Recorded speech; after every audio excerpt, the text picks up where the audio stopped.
আজ রাতে কি আপনার খামারের শখের প্রাণীগুলো নিরাপদ? সামান্য ৳১০ ওষুধ আপনার শখের বোবা প্রাণীগুলোর জীবন নাশের হুমকি হতে পারে। মধ্যরাতে আপনি খামারে আপনার ইমার্জেন্সি গরু অসুস্থ, মহিষ অসুস্থ, আপনি ডাক্তার পাচ্ছেন না। তখন আপনার কি করেন? একজন আদর্শবান বাণিজ্যিক খামারের জাদুকরি বক্স হচ্ছে সেফটি বক্স। একজন সচেতন খামারি যার ফার্মে এই জিনিসগুলো থাকা বাঞ্ছনীয়। আজকে আমি বিস্তারিত আলোচনা করব সে বিষয়ে। বিষয়টা হচ্ছে একটি খামারে আপনাকে সচেতন হতে হবে এবং আপনি কম বেশি এসব বিষয় স্টাডি করতে হবে যদি আপনি সফল খামারি হতে চান। আপনার একটা খামারে থার্মোমিটার খুবই গুরুত্বপূর্ণ একটি উপাদান। একটা গরুর সুস্থতা অসুস্থতা নির্ভর করে একমাত্র থার্মোমিটার দিয়ে পরিমাপ করে। একটা সুস্থ গরুর দেহের তাপমাত্রা ২, ২.৫, ৩। যদি মধ্যরাতে আপনার গরুটা অসুস্থ হয়ে যায়, তখন আপনি তাপমাত্রা মেপেও ডাক্তারের সাথে পরামর্শ করে প্রাইমারি লেভেলের ট্রিটমেন্ট গুলো হাতের কাছে যদি কিছু মেডিসিন রাখতে পারেন, আপনি বেঁচে যাবে আপনার ৳১,০০,০০০ প্রাণী এবং আপনার খামার। দেখেন, আপনি যদি একটা থার্মোমিটার রাখেন ফার্স্ট অফ অল আপনার খামারের জন্য এটা খুবই গুরুত্বপূর্ণ। দ্বিতীয়ত হচ্ছে আমাদের ব্যান্ডেজ। এই ব্যান্ডেজটাও কাটা ছেঁড়া কাজে খুবই ভালো কাজ করে হচ্ছে এই ব্যান্ডেজ। তৃতীয়ত হচ্ছে তুলা, চতুর্থত হচ্ছে সিরিঞ্জ। পঞ্চম হচ্ছে মহিষের বিশেষ করে পেট ফাঁপার সমস্যাটা বেশি হয়। কারণ মহিষ হচ্ছে রুমিনাল প্রাণী।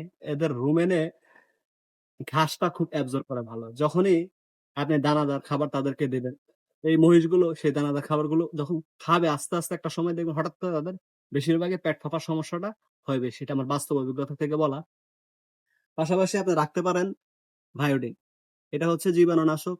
ক্ষত, কাটা, ছেঁড়া যেকোনো সমস্যায় বা জীবাণুমুক্ত করতেও কিন্তু ভায়োডিনের গুরুত্ব অপরিসীম।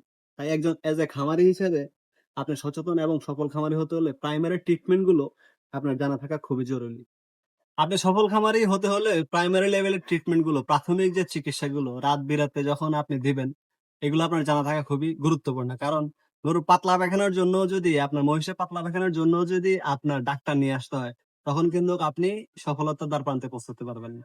কারণ মাথায় রাখতে হবে আপনার বাণিজ্যিক একটা খামারে ২০ টা, ২৫ টা, ৩০ টা গরু মহিষ থাকতে পারে। যদি আপনি প্রত্যেকবার যদি ডাক্তার ডাকেন, ৳১৫০০ থেকে ৳২,০০০ তাদেরকে ভিজিট দিতে হবে। তার চেয়ে বরং আপনি নিয়মিত কৃমিমুক্ত রাখলে এবং জ্বর, সর্দি, পেট ফাঁপা, বদহজম বা সঠিক সময়ে তাপমাত্রা মাপা, গরুর তাপমাত্রা বাড়লে কি করতে হবে বা তাপমাত্রা ফল্ট করলে কি করতে হবে মহিষের। এই বিষয়গুলো আপনাকে জানতে হবে। তাই প্রতিনিয়ত এই বিষয়টা স্টাডি করুন এবং চোখ রাখুন এবং আমাকে ফলো করতে পারেন বা আমার সমস্যা পড়লে আমাকে নক দিতে পারেন ইনশাআল্লাহ। আমি আমার যথার্থ চেষ্টা করব সকল খামারি এবং উদীয়মান উদ্যোক্তাদের পাশে থাকতে। আর বিশেষ করে প্রবাসী ভাইদের জন্য আমার যথেষ্ট পরিমাণ একটি অন্তরস্থল থেকে থাকবে ভালোবাসা। দেখেন, আমরা যে ডিটক্স বেডটা এটা মহিষের জন্য কমন একটি ওষুধ। এর পাশাপাশি আমরা রাখবো সিরিজ। আপনি সুই মারাও আপনার শিখতে হবে। সিরিজ দিয়ে ইনজেকশন কিভাবে আপনার পুশ করতে হয় সেটাও আপনাকে শিখতে হবে। আপনি সফল খামারি হতে হলে এই বিষয়গুলো আপনাকে জানতে হবে। তো সবাই ভালো থাকবেন, সুস্থ থাকবেন। ভিডিওটি ভালো লাগলে অবশ্যই শেয়ার করে দিন। আর যদি YouTube থেকে দেখে থাকেন অবশ্যই চ্যানেলটিকে সাবস্ক্রাইব করে দিবেন। ভালো থাকবেন। আসসালামু আলাইকুম।